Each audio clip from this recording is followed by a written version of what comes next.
Hey guys, we are back with Messy on Purpose, and I have Kathy with me here today who's going to introduce herself. She's got a story that may leave us in tears. We don't know. I even pre-cried for this. So if you want to go ahead and kind of give a small introduction, and then we'll dive into your life. Yeah, sure. So my name is Kathi Sohn.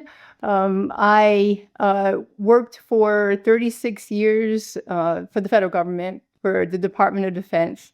I retired in 2020, right in the middle of the pandemic. So sadly, I lost my husband of 25 years in 2019. So it really was a forcing function for me to retire. We had planned on staying in Hawaii for a little bit longer. But yeah, it was time with the pandemic because the kids were out of school and, that was going to get really costly with babysitting while I was at work. I do have two children. I'm one of those really older moms. I mean, we talk, there's older moms and then there's like the really older moms. That's me. I have a daughter, Sarah, who just turned 12, and a son, Ben, who's special needs. He's just getting ready to turn 16. And so after I retired, right, what was I going to do with my time? So my late husband, just in a nutshell, which I'm sure we'll dive into this a little bit later, but in a nutshell, he had it pioneered a, uh, a, a a work process back in the 80s for people to discover and then to release the core beliefs that they created when they were very, very young, but that just follow us into adulthood, right? So pretty amazing work. And he worked for people for over 30 years. So he had a huge body of knowledge. So that's what I dove into. And that's what I've been doing for the past few years. And now, my company is Body Memory Process, named after David's work. But I have a new business name now called Cycle Breaker Pathways because I've decided to work with moms of adolescents to do this core belief work because it's so important for the moms because parents get triggered, right, by their own childhood stuff. And then to be able to help protect the next generation, right? Break that generational cycle of trauma by then being able to work with their teens. So that's sort of brings us up to present day. Okay. So where do you want to start in like kind of like what it was like to work for the government and like what got you even into that? And then we can kind of like go from there and build up, I guess. Well, Felicia, this is where it really gets messy.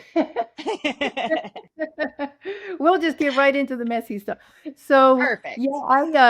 I had started out. I graduated in 1979. You say 79, everybody knew what that meant. 1979 from high school, and I went right into pre-med, which was zoology at the time, and the other thing that had been going on for me in my teenage years is I had been trained to sing and in piano, and so I was a musician going into college and subject to a lot of distractions. Because the college that I was at had a lot of, they had these pianos, they had a music area, what do you call it, a fine arts center. And I was spending more time in the fine arts center than I was in the library. Uh, so, while some part of me really wanted to go into medicine and to be a doctor, there was another part of me that was really at odds with that. Or it was at least taking me in another direction. So, needless to say, I didn't do real well in school, and my parents said, "Well, how about if you transfer to nursing, because that way you could still go on, you could get a degree, still go on to medical school if you want to, but you'd have a job." So I went into nursing. I went into the nursing school, and I was almost finished with a 3-year diploma program, and kind of bombed out of that too, because the problem followed me because now I wasn't on just like a university campus playing with other musicians there. I was in the middle of a city, and I was like playing the piano at bars and singing. It was just a bad, really, As really more messy. distractions. It was crazy. I was like, what am I going to do? And one night I was really what they talk about that rock bottom moment. For that period of my life, I've had a few, but at that period of my life, it was a rock bottom moment. When I went into my parents' room, it was that night, and I'm like, I'm crying, and I'm like, I don't know what I'm going to do. And my dad said, well, let's talk in the morning over breakfast. I think I have an idea. Well, my dad worked for the Navy for building submarines. And he said, I think perhaps, the military is what you need to really kind of get your act together. So the short story of that is I actually ended up in the Army because while I was with a Navy recruiter for a while, it was the Army that was going to pay off all those student loans I had already taken out and of course didn't have anything to show for it except, some transcripts. So 4 years in the Army. And that's what led me to the career in the Department of Defense.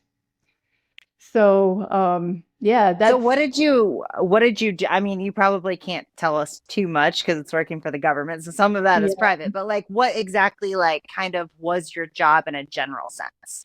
It really, it changed. I had different assignments. Oh, It's a big, the Department of Defense is really big. I did end up in 3 war zones. I've been in Afghanistan for I spent 2015 there for 6 months when my daughter was 2, actually. Um, and I've been to Iraq and I've been to Sarajevo in Bosnia. wow, So it that's was like, intimidating. Yeah, but I had been in the military and I was only in for 4 years. I didn't get to see any real action. I had an interesting job, but I didn't really see any action. So I don't know what it is about me. I was a tomboy. I just think it was really cool to just like be in the middle. Um, Even like in the job, I said I took different assignments. I would be in watch centers. So I would go after the liaison types of jobs and the watch center types of jobs so that I could really be on the pointy end of the spear. I just love that. I think that if I had stayed with medicine, I would want to be an ER doctor just because, I love that in the middle of the action, being able to Talk help. about messy. Like you love the mess. Oh, yes. Yes, indeed. Would be terrified even going to those interstitial war, let alone like wanting to do it and see it. That's crazy. I know, like, I Yeah. mean, I know you said you weren't like in the like war zone, Right. I like, wasn't I right. wasn't confronting the enemy in that way, but I was supporting the people who were. And yeah, so I was protected for the most part. I mean, there were times when things got a little like there was artillery coming at. I mean, there were times that rockets got kind of close to me, but I wasn't always in harm's way like our brave soldiers are. So, is So this how you met your husband? no, Oh, no, okay. no. He comes from a military family. His dad was in the Air Force. He was an Air Force general. And so, yeah, I met my husband through a completely different, messy way. We had a mutual friend who kept saying, "You guys have to meet."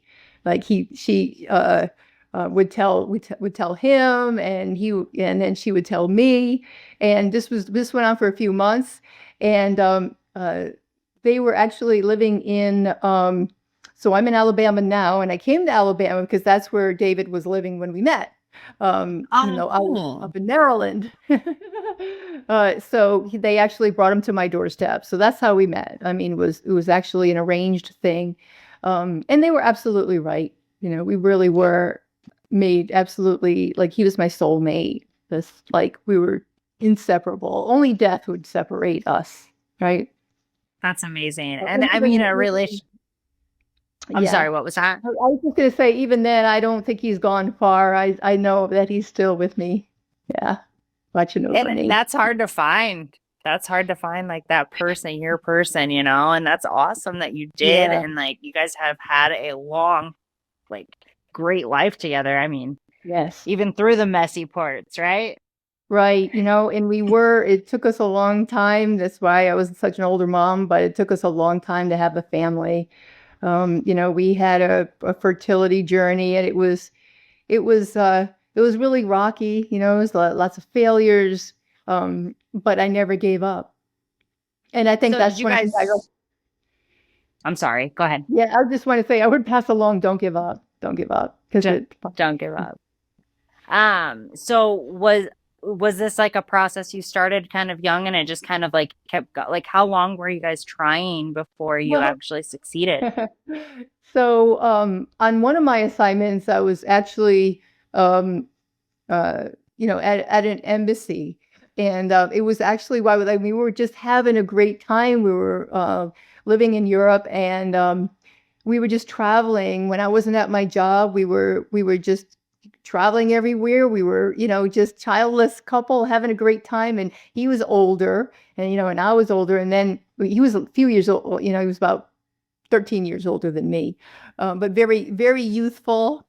And we looked up one day and said, are we going to try? I think we always knew we wanted kids, but we didn't want to do that right away. And then all of a sudden we're like, oh, I wonder if we should, get serious about this.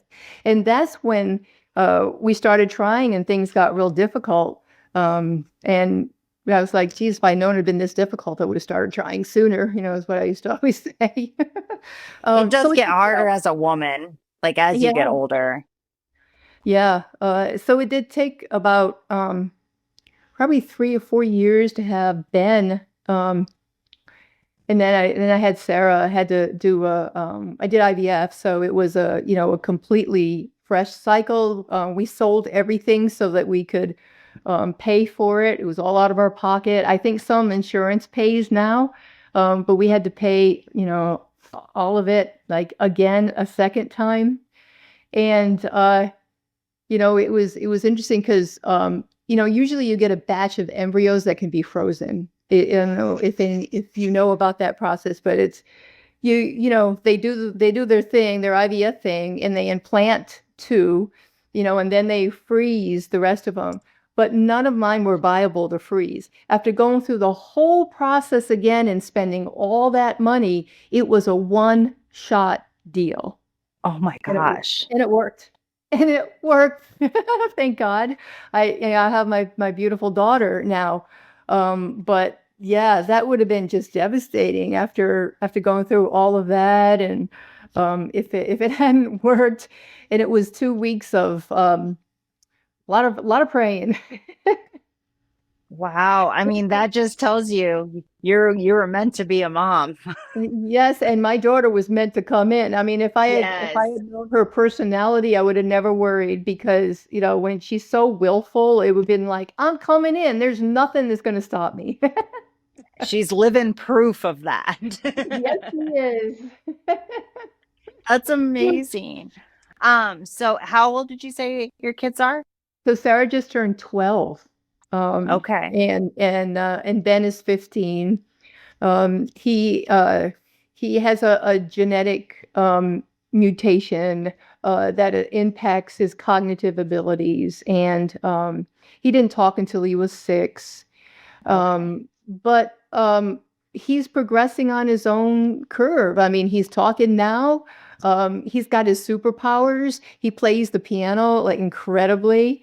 He has all 50 states memorized with their capitals and the presidents and alphabet, stuff like that, where yeah, he has his challenges, but he has his superpowers too. And he's going to be okay. I don't worry about him anymore. We've got a great team here in the school system working with him.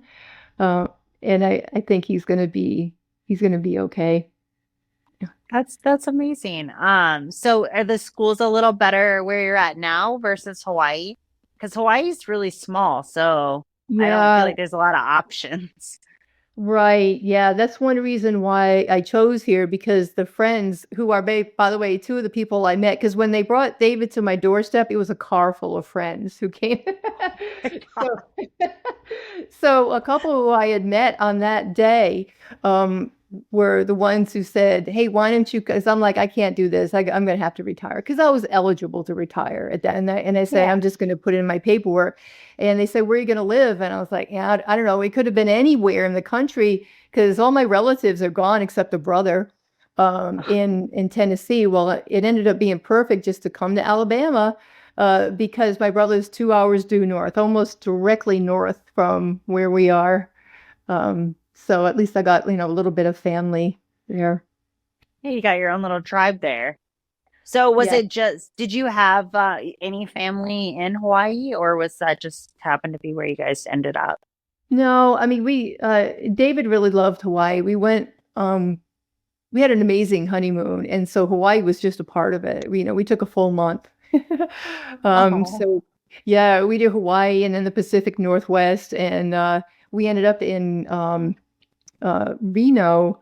Um, but not like no, we didn't go into like gamble or anything. We stayed at a tent on the top of a like 6,000 foot mountain that had a crystal mine on top, and we did our own mining for crystals and found some incredible things. So that was oh, that's David for you. beautiful. He put it together as a surprise, but he didn't want to be controlling about it, so he let me pick all of the activities like everywhere we went. Other than the crystal mining, that was pretty set. But yeah, we came down the mountain. We actually walked into the hotel after we were done my crystal mining, and we had like a fine layer of dust all, and we're like, we're here for the honeymoon suite. And we got we got some strange looks, but they had this wonderful eucalyptus sauna that I'll never forget. Like I had to be pried out of there. Oh, that sounds so nice. He really planned the perfect honeymoon, huh? Yeah, it was awesome. And it ended in New York. We went to see a few Broadway shows. And Oh, even the very cool. shows were diverse. So David's plan for the honeymoon was that it would be extremes. I actually wrote about it. I have an article on Medium where I think I called it Honeymoon of Extremes, um, because he wanted to set up our marriage so that conditions wouldn't throw us off. So if we could experience different extremes on our honeymoon, it would set up our marriage for being together and different types of experiences, like whether times get tough and we're sleeping in a tent, or if we're in because when we were in Hawaii, we had some of the best hotels because this is another little sidebar here. David was a trained chef, and so he knew all the chefs. Like he had a network of chefs around the globe because Cordon Bleu had a school in Washington D.C. and he actually got a certificate. He maybe not because he wanted to have his own restaurant, but he wanted to learn how to cook. It was one way that he expressed himself creatively. So he knew one of his friends who actually owed him a favor, gave us the honeymoon suite in the Kealani, which is on Maui. It's a Moroccan style hotel, and it's shaped like a W. And we were at the point of the W, which is like the most private room you could get. It was with a balcony overlooking, absolutely beautiful scenery. So, we had all the luxury, and then we were in the tent, and then when we saw the shows, it was Beauty and the Beast, which is very flashy and a lot of like all kinds of theatrics. And then there was Chicago, which is, it's sort of that black and white, it's not, it's a very, very different. So he strategically picked everything. It was amazing, but it meant Cool. When it came to your relationship, was it like pretty easy, or did you find there was like things that you guys had to like work on? Oh, there were definitely things we had to work on, but like overall, overall, it was easy because David was very conscious. When you have a spouse who's done a lot of work on himself, it was David had, and he created this process. He knew the effect of childhood. He had a lot of messy stuff in his childhood that he had worked through, and then he, in my relationship with him, and this is the way it happens, brought up a lot of my stuff around the adoption. And I mean, there's all stuff that I haven't talked about yet in my own early beginnings. It's pretty messy. But I mean, I can remember us having a little fight one time, and he's like, I'm just gonna, I'm gonna leave. And what he meant was like the house, to walk around the neighborhood. And I thought he was leaving me, and I was literally almost like dragging, locked onto his ankle, saying, "No, don't leave," because I have so much abandonment stuff because I was an orphan, that type of stuff. So, we and this is the way it works. When you're in each other's space, you become a mirror, and you bring up all this stuff to be healed. And that happened. But while we had this healing journey together, the love was always there, the communication was always open, and we didn't stay mad for long, right? It was just sort of like, okay, if I'm mad about something, it's usually because I'm mad at myself more than I am at you. And then we kind of talked things through and moved on. Yeah, I found that me and my husband have the same dynamic too, right? Like we both grew up similar but different and like have our own little battles, right? And like Hmm. I used to just shut down. Like if we get into it and over something, I would just shut down. I don't want to talk. I like need time by myself. And like he was the Right. opposite. He wanted to sit down and talk right away. And that, you know what I Yeah. mean? Like, and you got understanding that about each other is so important. How you work and like why you have these issues and like working through those to get them better and understand that you're in like you said, you felt abandoned and like being there and knowing that he's not leaving. He just needs some time to think. Yeah, exactly. And I know that that's sort of a guy thing too. It's like, just let me be alone. And I got to kind of work through, because what I didn't really realize at the time was that I was queuing up his stuff. I thought it was just all my stuff getting in the way, but I was also helping to heal him by bringing up some stuff that he still needed to look at. And he needed to get away, distance himself from the breakdown to be able to sort through all that so that we could eventually get back together again and figure out. Um, but this is, what you were just talking about. It's why, and I just want to put this point in here, because when we talk about, my program for moms, we all have this stuff that goes on, but when you're a parent, you don't really have the luxury of, kind of like, or I guess you could, but it's not the healthiest thing for your relationship with your child, right? To just withdraw, or go into like, I'm just not going to talk to you, or to slam doors, or any of those things that we do when we have an argument, because we're always modeling for them, and that's how trauma gets passed along, right? And Yeah. and non-working behavior gets passed on to the next generation. When it came to your husband's work, and we can kind of like dive into like your background too and like what made you want to get his work going. But like when it came to his work, what was his sole purpose with what he built? Yeah, so I'll tell you a quick story that led David to the work. When he was 13, he had a near-death experience. He was pronounced dead for a period of time. At that time, God let him come back. And he always knew, that he had, a mission after that experience. It was a very personal, very spiritual experience for him. And he had double staph pneumonia was what was going on. And I did some research on this after I knew about that. I guess in California, they were at the Rose Parade, and that year, and it was like 1961, there was an epidemic of this particular kind that was very deadly. They didn't know how to cure it, so he caught it there, and he ended up really struggling. Even after he came back, he had the disease had messed up the little hairs in our lungs is called cilia, and I guess all of that had been destroyed. So he couldn't, his body couldn't, like process fluids and stuff. And like our body takes care of things, right? We clear our throat or we cough, and he had to cough pretty hard, not all the time, but every now and then, just to kind of keep things moving, right?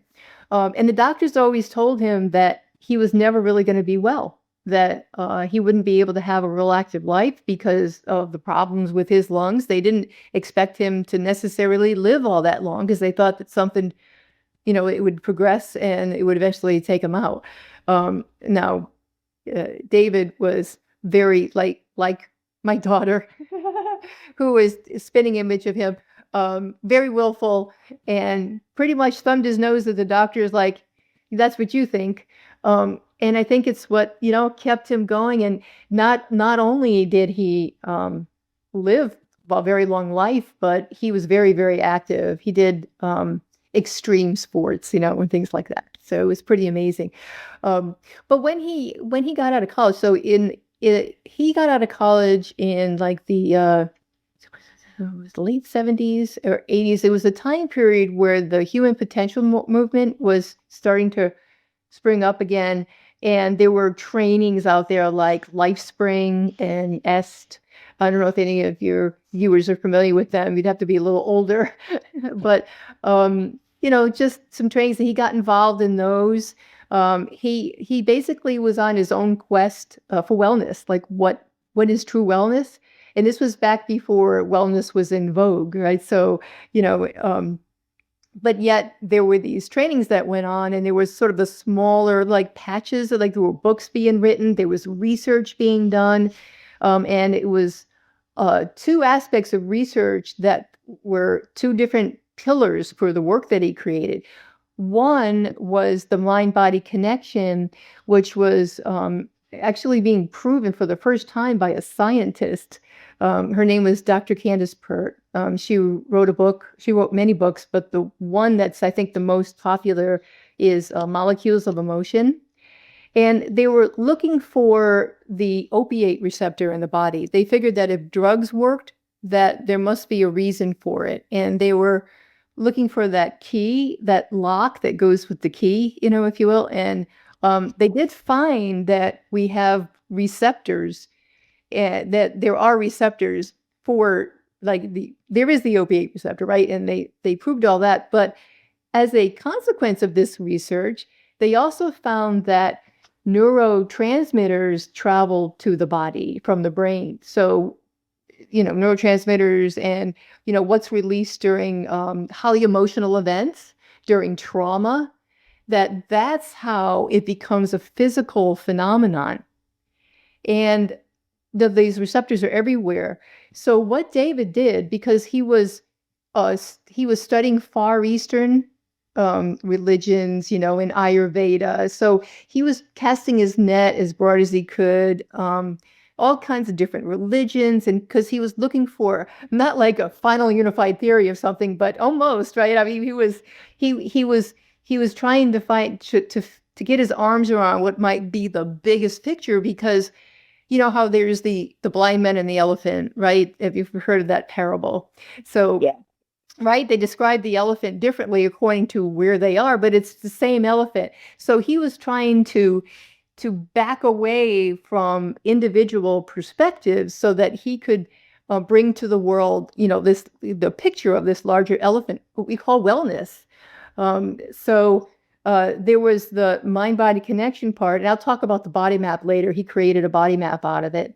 And then there was Dr. David Chamberlain and Dr. Thomas Burney and others who were realizing how conscious babies in the womb are, and how birth can impact us for life, or what, the birth trauma and whatever happened, even if it's not trauma. It's kind of like we talk about childhood trauma, but there's an aspect of childhood stuff that it is trauma in its own way. It's just not, it's like little t trauma, not big T trauma, but it doesn't make it any less important to our individual journey, right?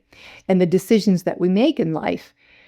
So there was that aspect. And then if you know Dr. Bruce Lipton, he talks about this too, as programs that are put into place during the first 7 years of life, that we come in with the operating system, but we learn, right, by watching everybody who's in our little world when we're really, really young. And then the third pillar of what he ended up calling the body memory process is the power of belief, which, is the wisdom of the ages, right? I mean, taught by the religions and everywhere. And I think even scientists, very much endorse the power of belief now. So, so again, David was inspired to bring this work because of his own journey with wellness, and he did all the research, pulled it together, and then he worked with clients for over 30 years. And he took real good because he had a couple of advanced degrees as well. He had, um, uh, I mean, he just collected doctorates. Like once you have one, it's not that difficult to get another one, right? So he had all the credentials, but he didn't want to use his credentials because he was on the cutting edge, if you know what I mean. Yeah. Yeah, so he he just he knew how to do research, and he kept really good notes on case studies. And the most amazing thing that he put together was a list of almost 1,000 childhood vows. Now, these are, it's not, people in general aren't talking about this subject a lot. It's not really a mainstream subject. There are people out there who talk about childhood vows, and I don't know who coined the term first, but he heavily, like, that was what he used for his work, was that he called them childhood vows, because he said that, like marriage vows, they're a promise, but this is a promise to ourselves about how we're going to be in life based upon what we decide very early on. And this, I have these, like, he just had them, I think, as a list, and I got them into an Excel workbook because so by listening to clients and taking good notes, he found that the different vowels landed in different parts of the body. So we're talking about, right, Candace Pert's work. So we know that there is this physical experience of this, these vowels that come out of a traumatic experience, or let me just say emotional, because with kids, that's the key, is that the emotion that brings this as a physical event. And in the Eastern system, and in Ayurveda, there's the chakra system of the body, the energy centers. So there's 7 energy centers in the body. Are you familiar? Or I'll just, for your viewers, there's the root, okay, down at the base of the spine, root. Then there's keep moving up, creative. It's around in our lower abdomen. Root, the power chakra is about the solar plexus. There's the heart chakra, communications at the throat, intuitions at the third eye level, right, in the forehead. And then there's the spiritual chakra, which is our connection, with the divine. And David created a body map because people would tell him where, like, they'd determine that there was a vow. Let's take as an example, nobody cares what I have to say. And they would then talk about this, then their shoulders, they could never, like, their shoulders were always tight, right? So he started to see these patterns fall out, that if they had communication chakras, they almost always had issues about at this level of the body. The right side of the body is masculine issues, left is feminine. I think that came from some other source, and David just brought that into this work. But David did add front and back, and I've never seen that anywhere else, but he also said that what fell out of his research is that issues on the front of the body were about how I relate to the world, and in the back of the body, about how the world relates to me. So I'll give you an example. I always carried, like, for the longest time, right about in the area of my scapula, right back here, a big knot.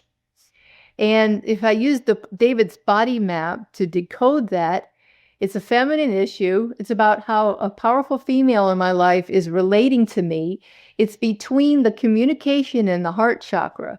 So it was about how a powerful female in my life was expressing love to me. Well, that was my mom. That was my adoptive mom. Incredible woman, very loving. She had a lot of her own generational the stuff that got, because her mom, it sounds like her mom was, really had a lot of issues. So my mom was very controlling, and even after I was in my 20s and 30s, she was still trying to tell me who I should or shouldn't date and what I should do with my life. So I really think that she wanted what's best for me, but I absolutely did not like her, try- the way she expressed it. And so that's how it showed up in my body.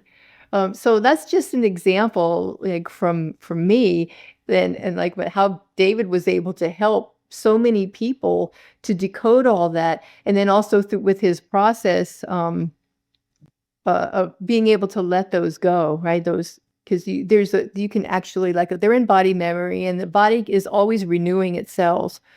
So he had a process that he called emptying the physical, the spiritual, and the mental cup. And that's based on if the cup is full, you can't pour anything else in. So if you want to have new affirmations in life, you want to recreate yourself, you got to be able to deal with what's in body memory first in order to have any permanent results. There's lots of healing methods out there like massage, that actually, there are a lot of things that deal with the energy of these vows, even though people don't necessarily realize that's what it is. But that trauma energy is just sealed in with, the way that we, think about ourselves, about others, and about life. And you can work that out, but you almost always end up getting that tension back again, or if you're not even trying to deal with it, it can get worse. You can end up with an imbalance that eventually turns into a disease, right? Very interesting. So he basically worked on that and then took his whole career into that up until he Yeah. passed. Yeah. He had done a lot of other different work in his life. But once, like you say, God was like, this is the work for you to do, right? This So was then when it. he really got that message and he stopped doing other things, like he did home restoration, he did home building, big home build, apprenticed with one of the biggest builders in Birmingham. And the man was a genius. Like, he could do anything he put his mind to. And again, he didn't let his physical stuff hold him back. It caught up with him at the end. I mean, that's what it stressed his heart, and then it kind of all went downhill from there. So Well, it and did that's just aging too, like there's right. nothing we can Right. do at that point, He was in except for the keep pushing. yeah, he was like 74, right? I mean, I thought I Yeah. was going to have him for at least 20 more years, but yeah, God didn't have that plan. He made it long enough to be your husband and live a very long, happy life with you. You know what? So, That's absolutely right. It's the time we had together that's most important there. so with all of that, and like, when it came to all the work he's done, so we'll dive into you next, but just to kind of like wrap up all of his work, what does he have like a huge success story? Is there something like a cool story you can tell us of like somebody he just like helped beyond expectation? Yeah, there's one that comes to mind because he was one of my case studies in my book. Oh, cool. That I call him Frank in my book. And Yeah, it's great. I'm glad you asked that because I think that's why it's easier for people to understand all of this when you put it in a case study. So he had a few things that he didn't like about himself as an adult. He didn't like his job, and what really bothered him was that he found himself always trying to pass the buck. He His boss would call him in to the office and talk to him about a problem, and he'd get really defensive. And it was like, I don't know, I didn't do it. And they go ask Joe, right? So that concerned him because it was really interfering with his relationships at work. And he really wanted to be more active. He had childhood onset diabetes, and so he was a diabetic. And he just couldn't seem to break the habit of just going home after work again because he was exhausted because he didn't like what he was doing, and flopping on the couch and called himself a couch potato. So he got into working with David, and them talking about his childhood, which is the way, of course, you always go back to, and what did he remember? And he recalled that his dad raged. He was one of these parents who raged often. And so, the family develops coping mechanisms, right, when that happens. And his was to blame things on his older brothers. His dad would get upset and he'd say, well, I don't remember their names, but Joe, and Frank, Joe and Bill told me that it was okay. So his dad would go and storming off after his older brothers, and Frank would be off the hook. So that was the what happened in his early life, even though he could not remember it until he worked with David to get back into those years. That's why he still passed the buck at work, because it was a pattern for him, right? There was, and there were actually childhood vows associated with that. One was, "I'm not the one you want," which is, Makes sense. yeah, that was the one that they recovered for that. The couch potato bit was his father again expressing his extreme displeasure about Frank wanting to always come home and read after school. He loved to read, and his favorite thing was to get on the couch and read a book. And his father came in one day and said, "I am so disappointed in because I have such a lazy son.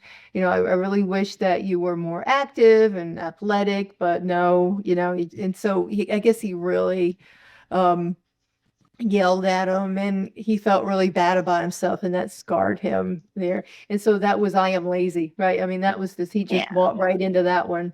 And so that was setting up the pattern for him to being lazy, right? Being a couch potato, in his own words.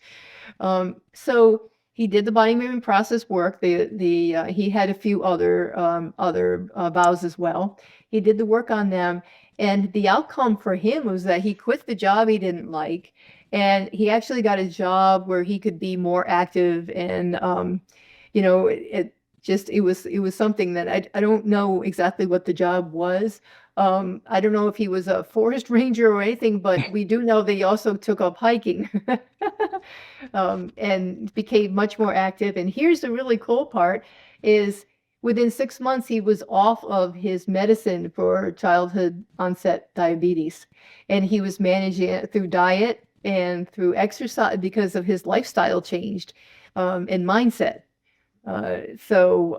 Yeah, had just didn't have those problems anymore with passing the buck. He got rid of that behavior, and yeah, things really turned around for him. That's huge. There's many people that can fix things with diet and Yeah, just a little bit of exercise, and to like have a story where someone actually does and succeeds and feels better and changes their life is huge. yeah.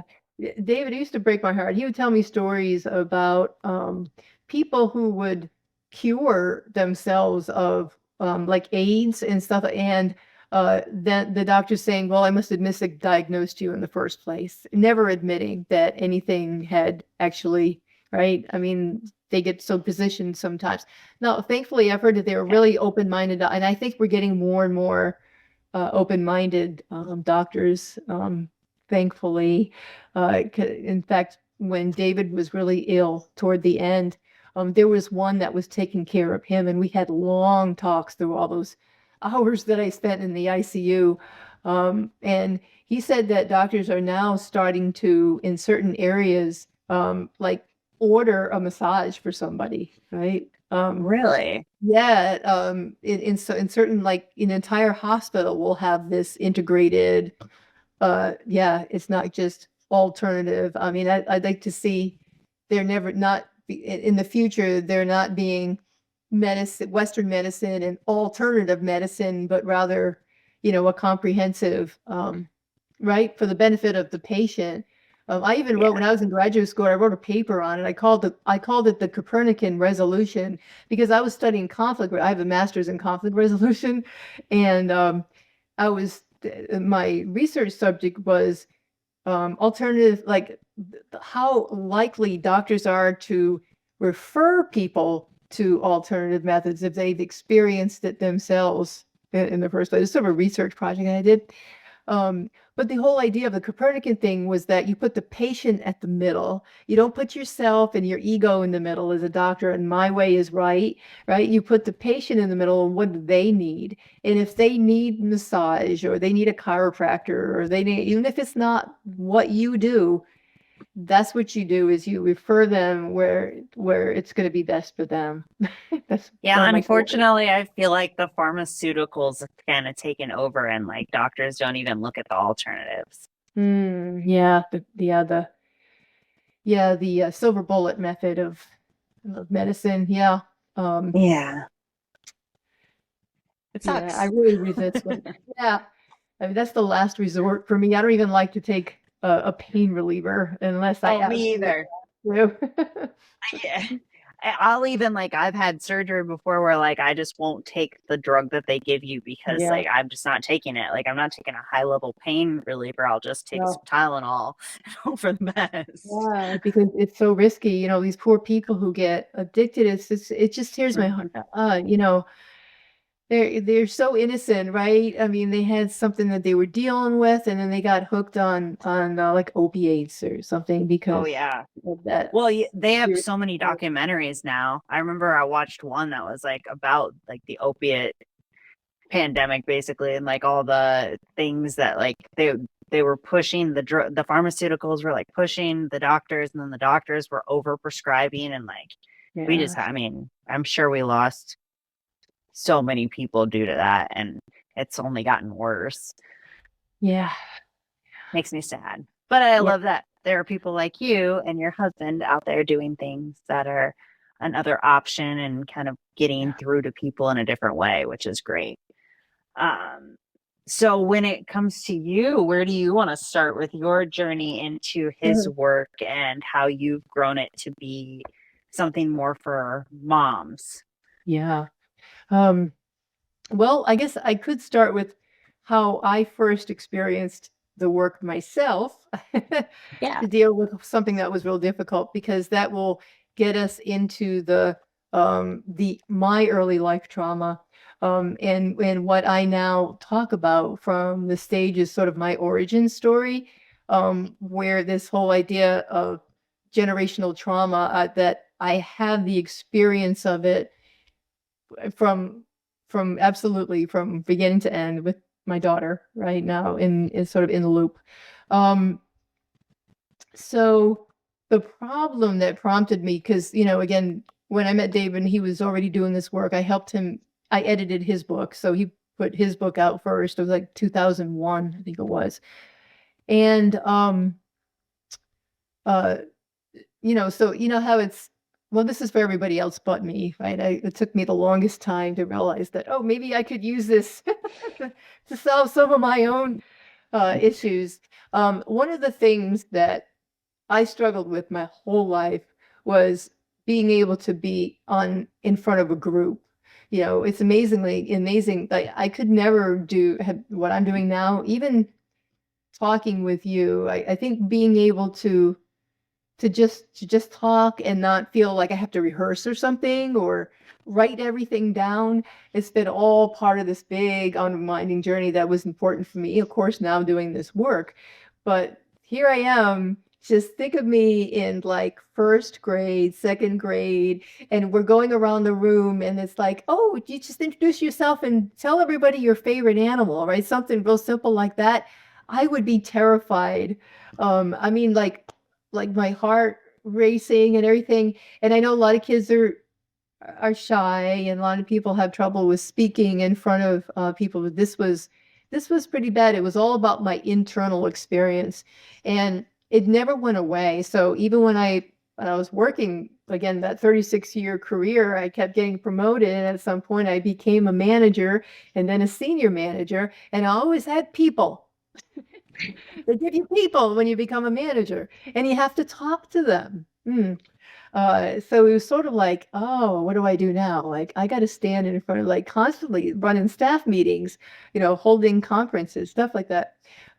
So, because I think of um, my own will, and I'm a pretty smart cookie, I was able to pull it off. but again, inside, I was suffering a lot. Just torn up in knots and always second guessing myself inside. Like, how was it? Did I come across? I don't want to look nervous. Oh, it was awful. So I started working with David's work, and I always knew. See, back then, at that point, I already knew that I was adopted. But that's sort of another story, I guess, that we could talk about. Um, but uh, we got to go, of course, back to my earliest days. So we talked about the fact that, I had been so premature. It's a really very messy, messy story at the very beginning of my life, because I had a birth mother who was very distraught and took matters into her own hands, and tried to end her pregnancy when I was about 6 months along. So I was not even in the third trimester before I was born. Miraculously survived and ended up in an incubator for a period of time. I don't know exactly how long, but considering the fact that I was only like 1 pound 18, I was like 1 pound 18. I was under 2 pounds.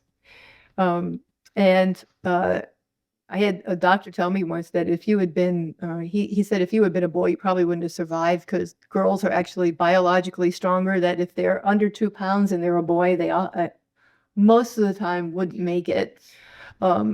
So what we were able to get into is the fact that I was in an incubator, and besides the fact that I probably didn't get nearly enough touch, right, and all of that connection, right, and all, because I had probably had tubes and wires coming from everywhere. I was critically watched. Now think about being critically watched at a very impressionable time. Again, it's not about words when we're talking about life that early on, and when the baby's in the womb, or during birth, or during those first years of life. It's very much it's on an energy level. I can't really explain it more than that without getting into like like if anybody wants to know more, just read Dr. Candace Burt's book. But um and Dr. Chamberlain as well. But that was the thing that followed me into life, was that I was being critically watched by people who didn't think I was going to live. They didn't. They probably said it out loud. I mean, who thinks that a little tiny thing is going to hear you and understand what you're saying? But again, this is the 60s. I don't even know if now, like, most people aren't aware of this. We don't think about things in this way, even though I hope the world evolves to that, because my own little my own little belief is that um that will be true human evolution, like beyond technology, is when people start to realize on an energetic level that we're all connected, and how all this stuff works. But it's they weren't meaning to do any harm, but I managed to pick that up, energetically, and then it was in my cell memory. Because when I realized it, and the vow I discovered was, they watch me to see when I'm going to die. And so imagine having that vow and standing on stage or in the front of a room, and my not being consciously aware of it, but in my subconscious, I'm thinking that everybody who I'm talking to thinks I'm going to fail. That makes So sense. yeah, it was really powerful stuff. And so when I went and did the discovery work, again, this is David's work. I did the discovery work. We got into as deep as you can go. And I did the emptying the cup, homework. And it didn't happen overnight, but it happened very steadily, that I got more and more confidence, and I didn't get quite so nervous. And then it got better and better, until, like, even to this day, I'm able to, now every time I take another step and speak to a bigger audience, right, or do something's different, I think it's more like normal now. It's a normal human experience about all that stuff. The nerves, very, pretty much manageable. And like like most people, I get when I'm very comfortable and confident once I'm on. It's just before I get a little nervous, and then once I'm on stage, I'm good. But yeah, that's how the work impacted my life. And What was like an example of the work that you had to do to get through that? well, there is a and there's a disavowal process. And I talk about it in my book called "You Made It Up, Now Stop Believing It." So the emptying the cup is it's a disavowal process to empty the physical cup, which is whatever vow. So it was I disavow, they watch me to see when I'm going to die. And I did that for like a couple times a day for 90 days. Um, and then there's forgiveness work is largely the spiritual work because of, there's a lot of people in our past that have been a part of contributing to our, making these decisions and these vows, that it's important to forgive. Even, and it's not about them, it's about you. So even if it was like, again, they didn't have any ill intention, but they were involved. And so that's part of letting that energy go. And then there's a mental process because we have a lot of brain chatter. We can say positive affirmations all day long, but if we still have, again, in our subconscious, we still have a lot of, but okay, but what about the time, that you did this and Yeah. that and the other, right? Kind of working against us. So we can make progress, but it's like one step forward, two steps back, unless we take a real set period of time where we say, I'm going to work through all of this and, going to let that go. Um, so when I started, I was like, okay, I definitely wanted to do David's work. I know that he wanted me to turn it into something that was truly my own and not just carrying on his work the way he did it, because I couldn't do it the way he did it. He Yeah. was not in the internet. Like when he started doing this, it was before the internet. And even during the later years, once the internet was in place, we had a family. I was in the working a full-time job, and I couldn't do the online, marketing and in doing the online stuff that I do now. So he would just travel. He had organizers in different cities. He would travel around the country, and if he went to, like, I don't know, say Savannah, Georgia, right? That was one of the places he would go. That he would sit and talk to a room full of 30, 60, 100 people. And after he was done, his organizer would help keep tabs of whose appointment was when. And he would stay there for 2, 3 weeks, sometimes a month, just to work with people. Uh, yeah, I wouldn't see him for a while because he would go to Oh my some city. gosh. Yeah, and he would do his work. Um, so he didn't do it quite as much. Once the kids came along, he did a lot. It was like the internet was coming along. He was starting to do more like by phone and, uh, this with people who had already done like the discovery work. So it was about sort of his coaching support that he could do like from a distance.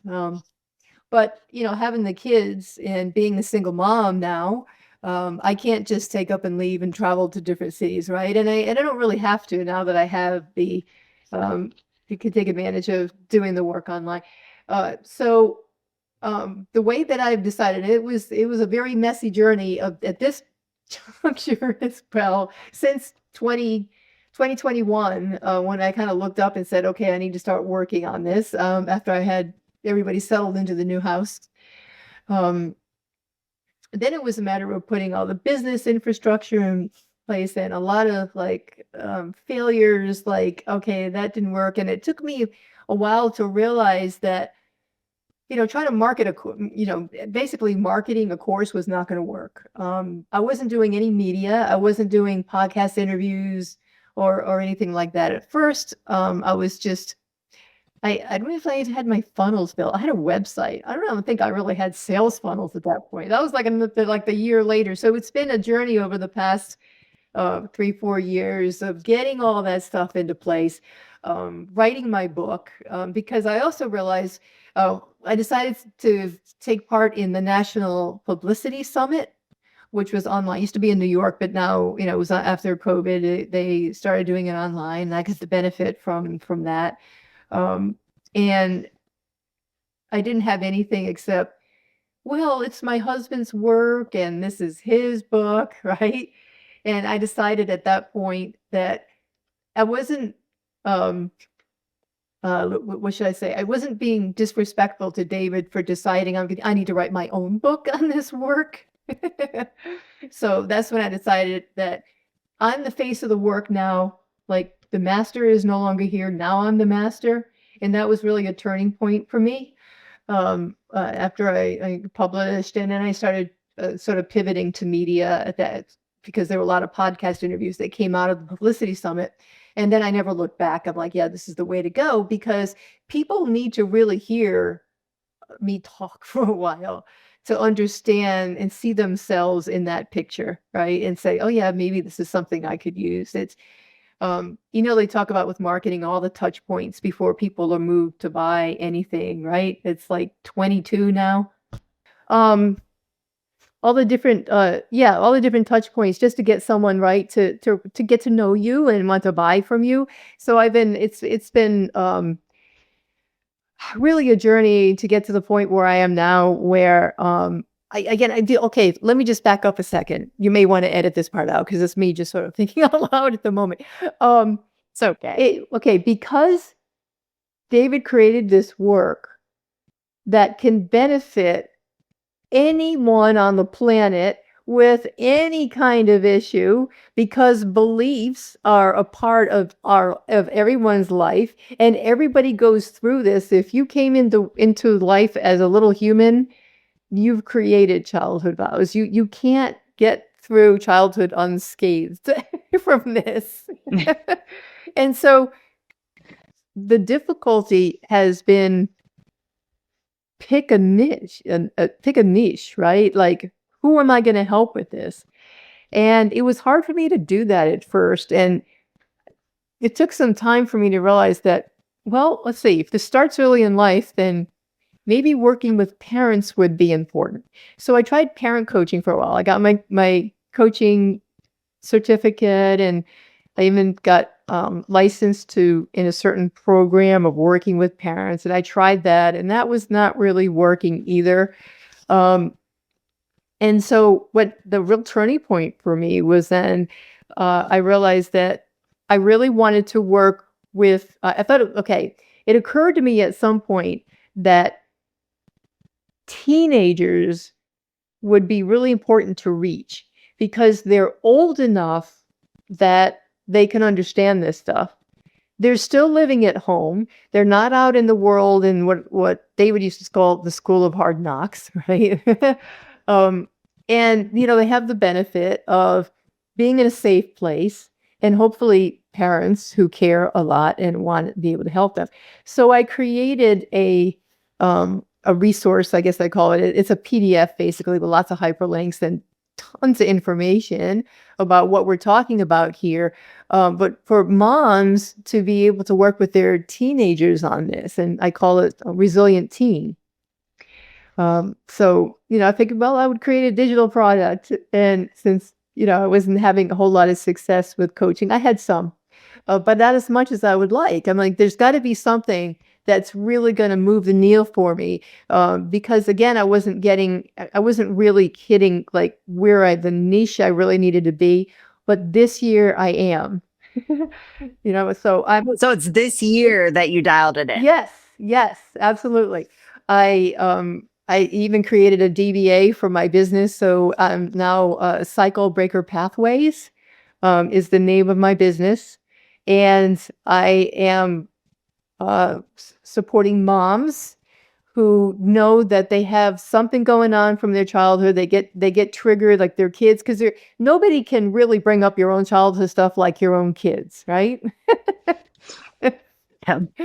So it's I've got this beautiful sort of formula based upon David's work that is so powerful. I'll tell you, but remind me to tell you about what I'm going to do with the vows. That you can, like, moms can first use it on themselves to be able to, what they do is they look at they start out by looking at their life, right? Basically a real like assessment across all of the life domains. Um, what's their emotional, right? What's going on for them emotion? In what area do they kind of go off the rails more than the other area, right?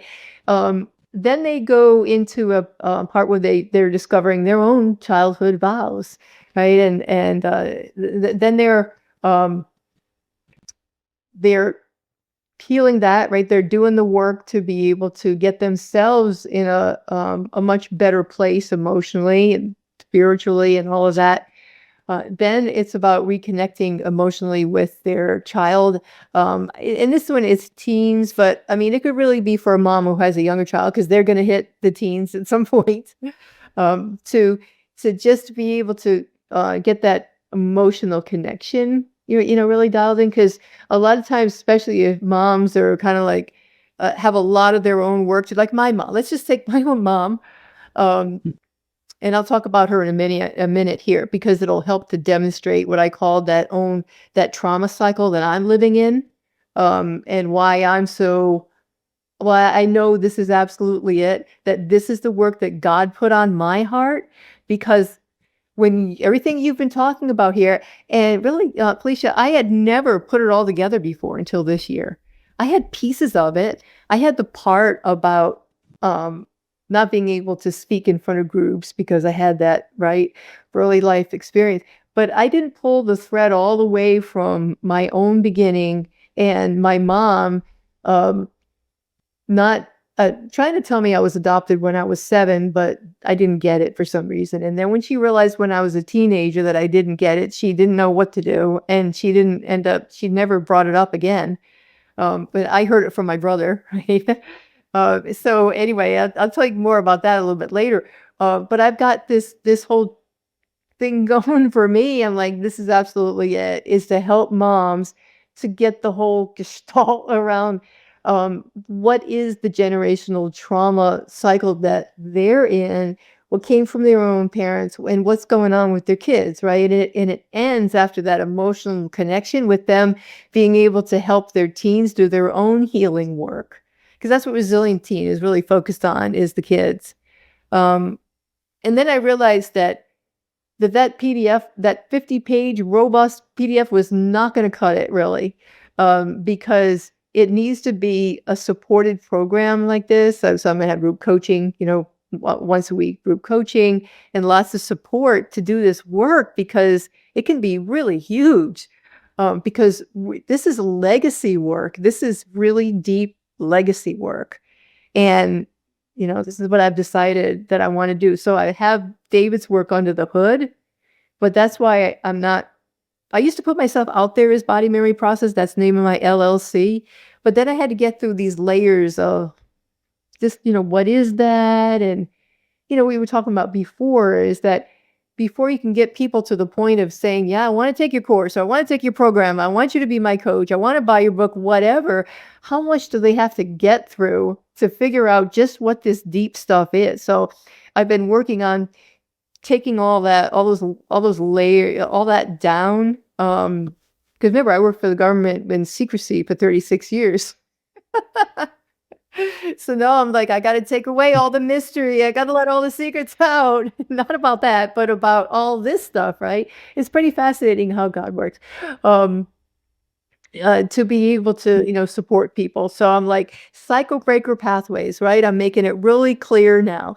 You're going to love this. David's book was called Escaping the Labyrinth. And I remember the evening that we sat down over wine and we were like, what are we going to name your book? And we thought when we finally came up with that name, we knew what we were talking about, but what we didn't think about is that with marketing, like people are going to think that you're talking about a physical labyrinth that you need to move through or something. I don't know.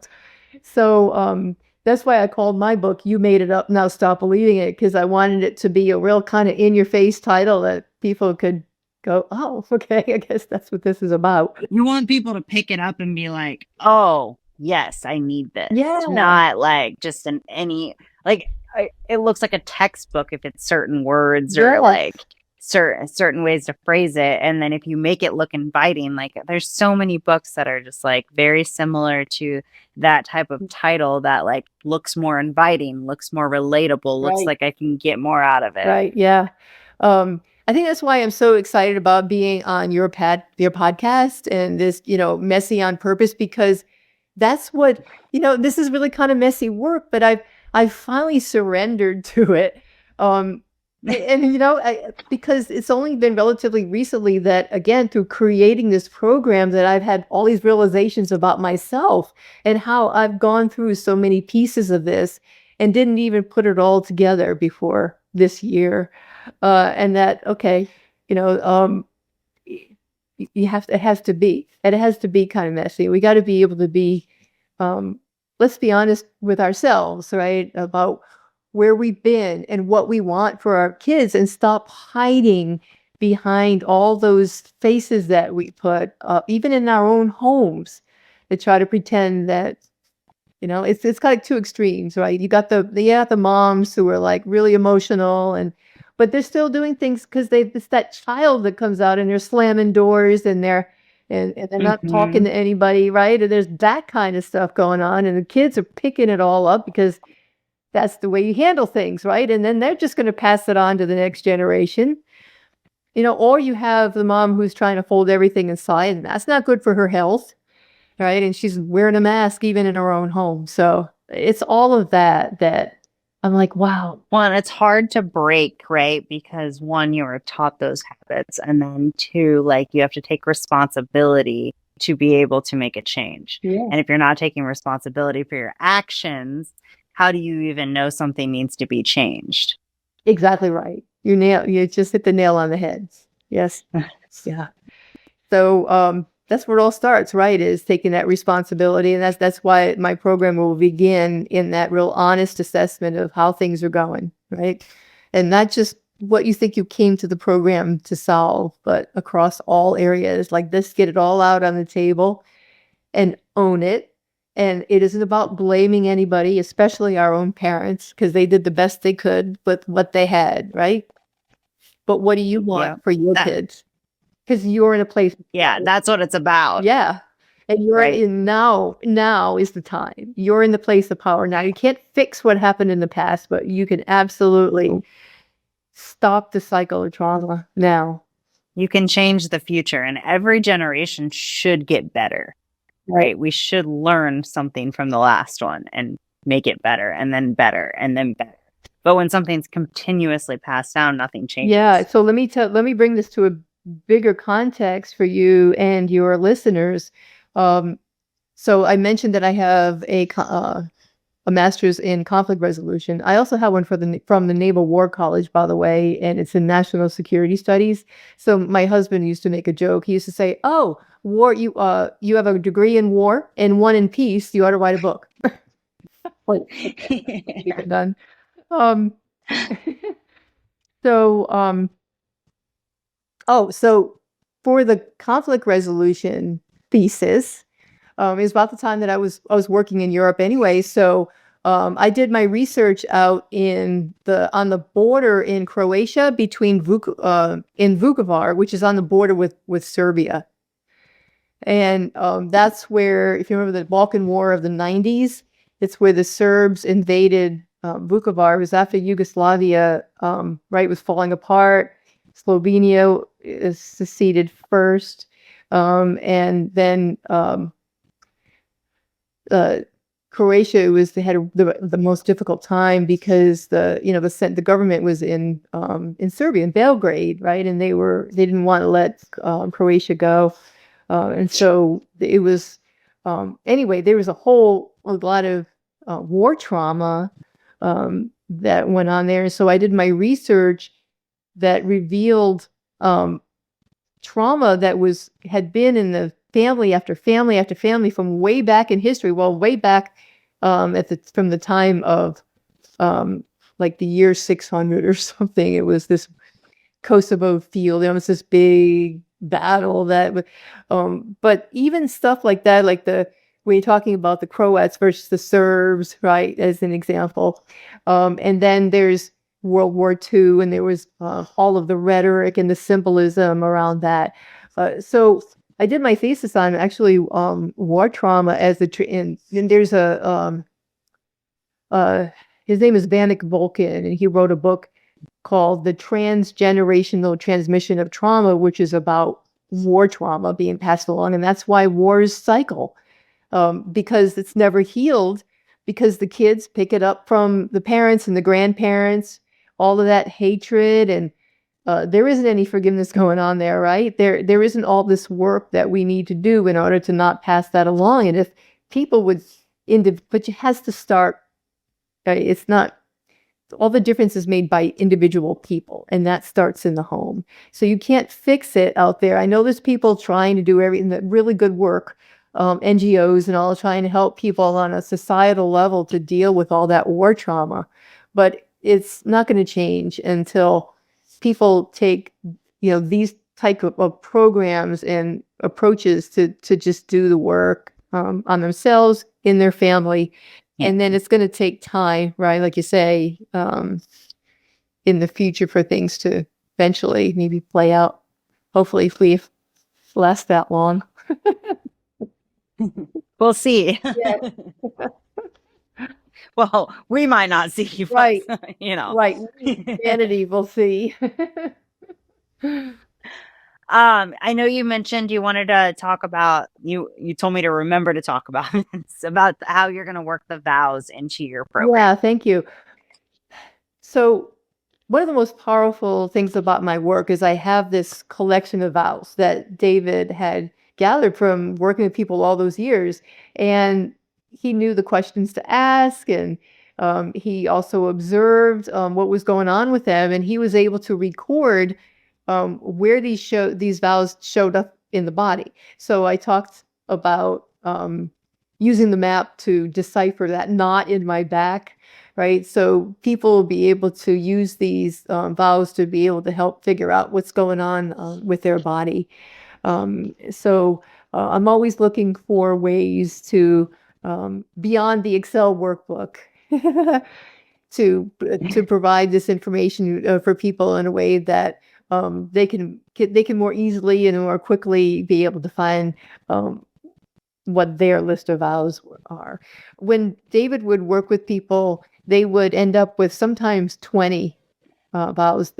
I think almost everybody would get at least 10, because there's some real common ones, like I'm not good enough is a real common one. I mean, kids just jump to that conclusion because, not just because of what's happening at home, but in those formative years when something, they don't, their team doesn't win and think it's because of them, right? And they're real quick to jump to the conclusion that everybody's better than them. And I think we all deal with that. Some people a little bit more than others, but we all have to kind of work beyond some of that. Let's see what else. It's all my fault. Here's one that you'll love. When the first boy, so there's a book out there that's not David's. This is different. This is someone else's work. Dr. Kevin Lehman, I think his name is, called The Birth Order Book, because there's been research done on where you are in the family also can impact all of this stuff, right? The childhood stuff that you bring into adulthood. And David borrowed from his work, and it showed up incredibly with the people he worked with, because if they were a firstborn, a lot of times they would have an "I am fine" vow, which is somebody asks you, like, you could slam your finger in a car door and it's like, "Oh no, I'm fine. And that's because when they were in the womb, mom was pregnant for the first time, and if there was some, almost every woman has some experience. I know for me, it was, I was pregnant with my son when we were I had to ride a city bus a lot of times. That was like really bumpy, but always go over bumps. And I was always worried, like, "Oh, I hope you're not being jumped around in there too much. I hope you're okay." Right. And so a lot of times moms pregnant for the first time, I think maybe after that you realize that the baby's pretty resilient in there and really well protected. But at first, there's a lot of praying that goes on. I hope you're fine. Please be fine. And so again, it's not about language. It's about the emotional connection because um, uh, was it the neurotransmitters cross the placenta too. So the neurotransmitters that go everywhere in the body. You have any of the hormones that happen, like mom gets excited or gets afraid, that all crosses the placenta. So the baby's going to share in that experience. And because of that, then that information um, is going to affect them too. So that's why they can actually get childhood vows in the womb and at birth and during the first 7 years. Makes sense. So what exactly is your business? Is it providing the tools for everyone? Is this I mean for moms, right? Is that Yeah. specifically what you're working with? Well, Are you providing tools for the teenagers? yeah. Are you just doing coaching? Like what is it that you're providing everyone? I'm glad you asked because I'm creating that program sort of as we speak. So the program is called Break the Cycle, Build a New Legacy. It's a 3-month program, and there'll be weekly group coaching. So this I don't have my pilot yet. I'm still recruiting people to be part of my pilot program for free, so that I can get the feedback and I can get perhaps some good testimonials out of it. But it's going to be those, it's 7 steps, but it goes through basically we talked about with mom working on herself, like all that discovery work, and then emotionally connecting with her teen, and then being able to help the teen, and then it ends with sort of a what's next. Especially if like mom has a teen, it's gonna be an empty nest in the near future, and a lot of people gave up their dream to be a parent, right? And so it's to get mom also reconnected with her own dream. So I do a lot of work in that regard too, of how to get clear and to bring that into reality. Because once you've discovered what I call your life script, which is that sum total of those childhood vows, then you don't have all of that subconscious stuff kind of dragging you back all the time. Because one of the things I teach from the stage is that your life script or these vows will either hold you in crisis or in your comfort zone. So you keep having these crises happen to kind of wake you up to the fact that there's stuff going on you need to work on, or things are going kind of okay, but it's not the dream, right? It's like you don't even know how to bridge that gap until you've discovered your life script and been able to deal with it. So now that they've worked on themselves, they're helping their teen, like now what's next, for mom to reconnect her, or maybe with something new that she's decided that she wants to do. So it's again, a 3-month program, and lots of tools within the program to help moms work through this as easily as possible and with a lot of support. Is the idea to have different tiers? So like you said, the what's next, is that going to be like a separate program, or is this all still just in the 3 months? It's in the 3 months. It's at the very end of the 3 Okay. months. Yes. So, Okay. yeah, I don't know. I might create another program after that. I'm not sure yet. I probably have enough material. I have boxes of his notes and his materials, so I can say the man was brilliant. So much more that I can teach on to help people to bring their dreams into a reality. But yeah, this is really the big thing right now. I'm going to be starting like webinars soon to talk about it as soon as I have the program finished, which should definitely be by like late summer, like by the end of August. I'll be ready. Awesome. Yeah. That's exciting that it's all like coming together. Sometimes it takes a while to figure out like exactly what you want to do, but once you figure it out, it just rolls. Well, remember, this is what I've just talked about, right? I started in 2021 and it's 2025 and I finally got it. Takes a while. We have to learn a lot first. Yeah, and nothing is wasted. And I looked back and I realized that the writing the book and, everything I was putting, all those trainings that I took to, because now I can use, I know how to run a CRM, I mean, there's stuff that I'm doing on the business side of things I had never done before. And for a while I was grumbling about it. I was like, I just want to be able to help people. Why do I have to learn to do all of this stuff? And being a single mom, I was like, and I got to do it all, right? I'm the only one.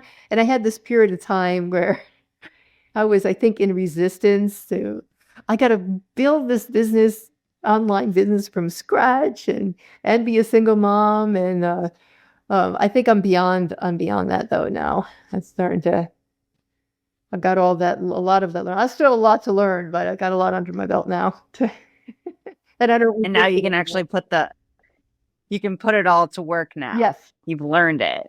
So exactly. it's very, very cool. Is there anything else you want to cover?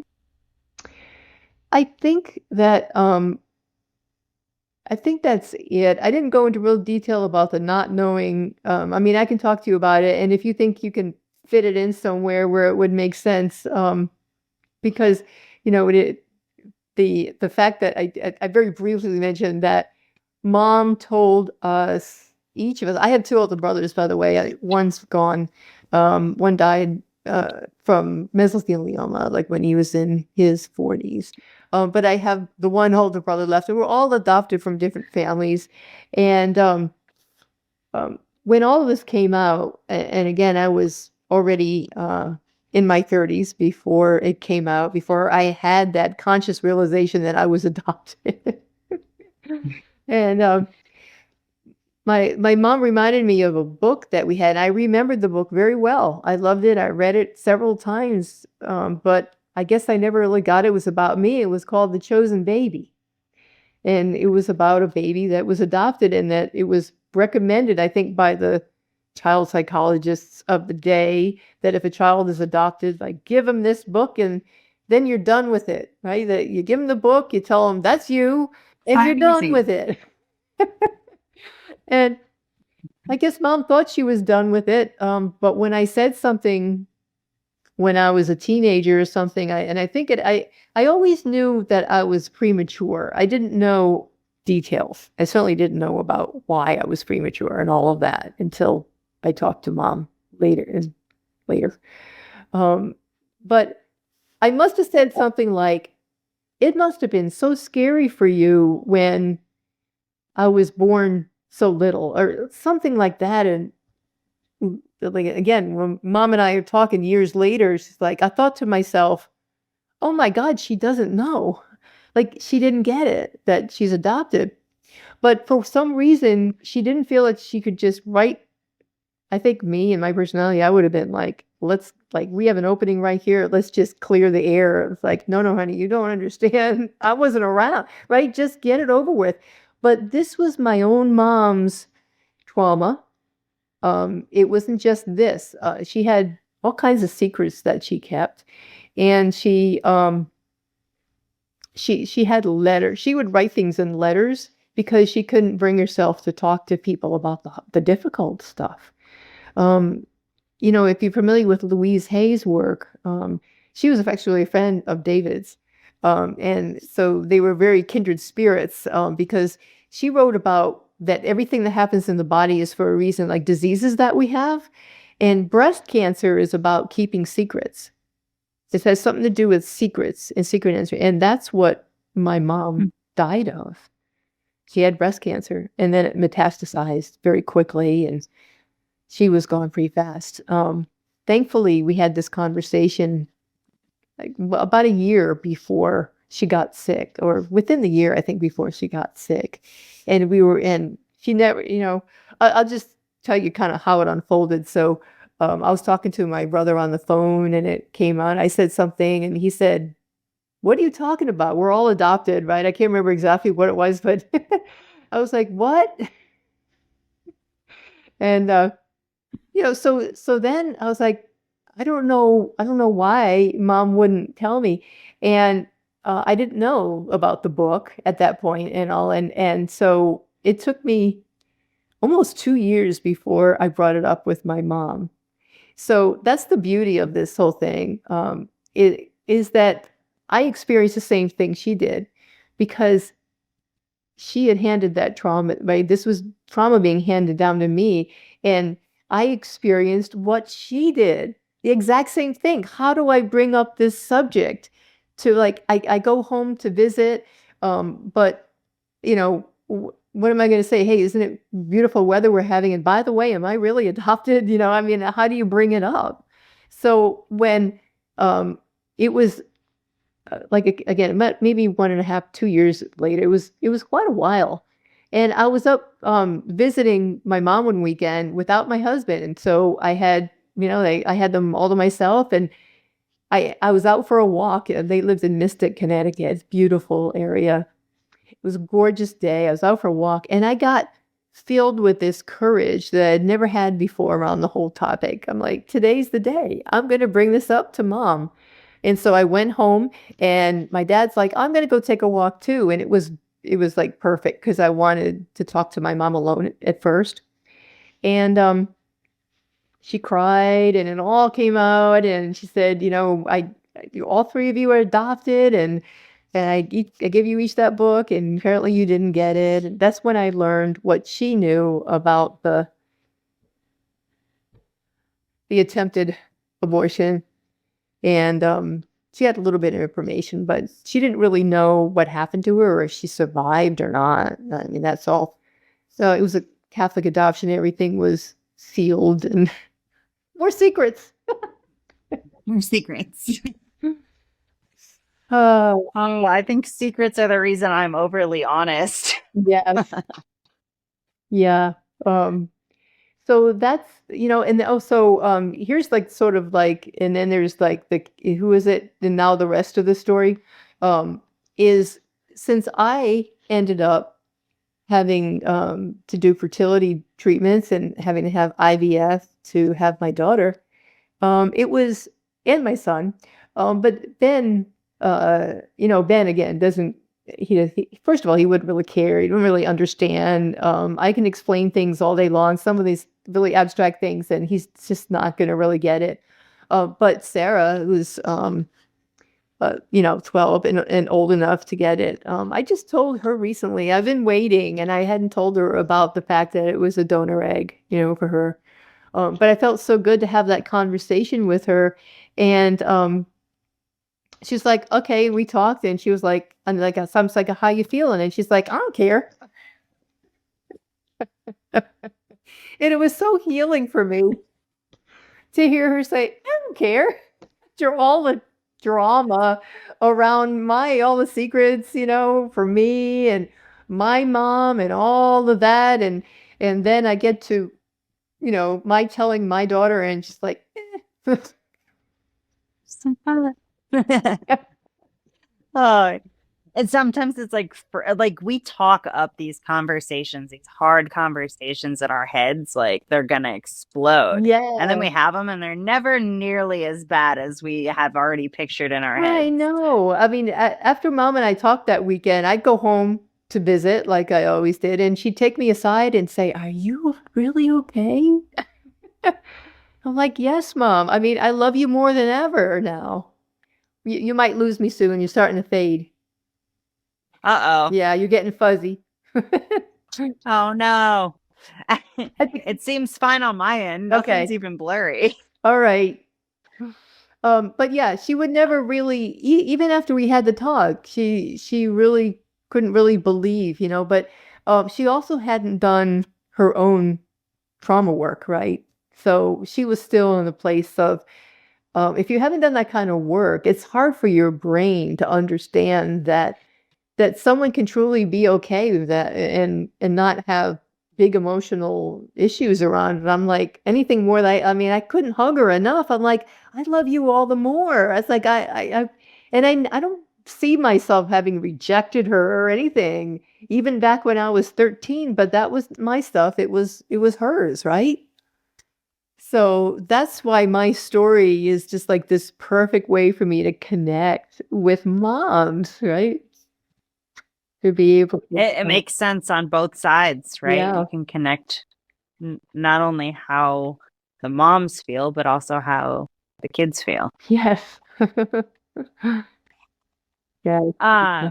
So to kind of bring things to a close, first, is there a last message you want to like give to people? Is there some type of, you know, something you want them to walk away from this conversation? And then maybe kind of where people can find your stuff. What's your website? You know? Yeah. Um, well, I always want to leave people with um, encouragement to do work on themselves, whatever it looks like. I would love to have people in my programs, but it doesn't have to be my programs, right? What's important is you do what you think is best for you.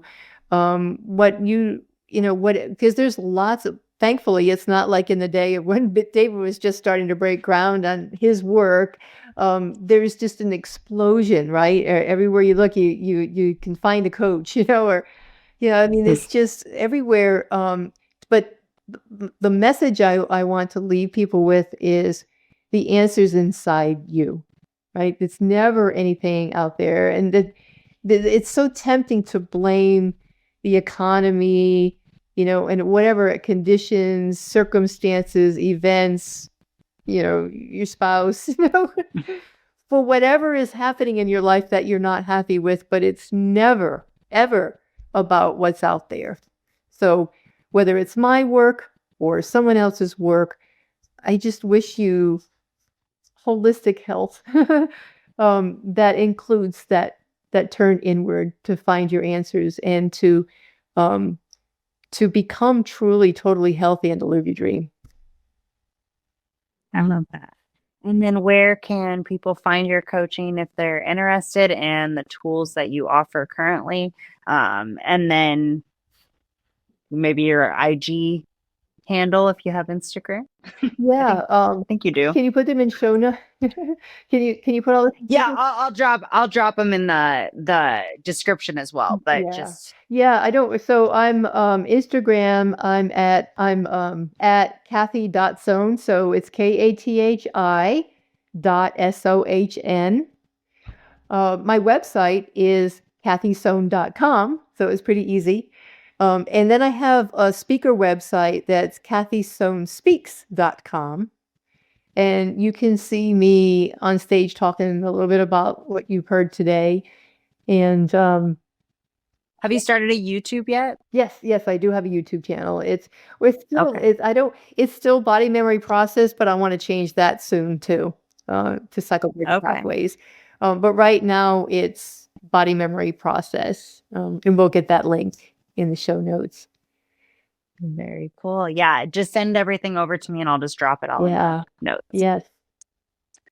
Awesome. Okay, well, I appreciate you coming on so much, telling your story. I Mhm. know there's a lot of vulnerability when it comes to telling your story, especially when you've had some messy moments, which everybody does, but yours were very like very touching and um more, I would say more extreme Yes.